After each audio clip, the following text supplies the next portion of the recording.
બનાયા આપને.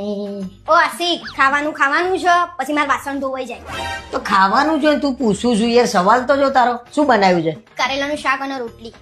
કારેલા પાસા કડવા મને ભાવતાય નહીં, શું કરવાનું કે? આ તો ના ખાઓ, આ તો રિયા ભાભી આપી ગયા હતા એટલે મેં પૂછ્યું.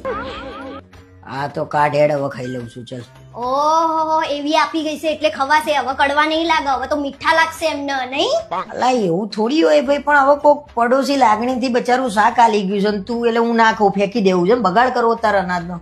ઓહો, એ લાગણીથી આપી જાય અને અમે બનાવીએ લાગણીથી નહીં બનાવતા. અરે તું લાગણીથી બનાવું, એ પડોશીની લાગણીથી બનાવવા અલગ અલગ હોય ને. હવે તમારી કેવી લાગણીઓ છે ને બધી મને ખબર છે. મૂકો ને બધી વાતો. યાર, હવે ઝઘડો કશેની વાત નો, ખાવાનું કાઢો એટલે ખાઈ લઉં ફર્સ્ટ ક્લાસ. અને એ કેમ આપી ગઈ એ તો કે કઈ હતું આજે? અરે એ તો અમે બધા બેઠા હતા, એમને ગણપતિ બાપ્પા લાવવાના છે ને તો કેવા આયા હતા કે 2 ટાઈમ આવજો કે આરતીમાં, પછી કે વિસર્જનમાં કે આખું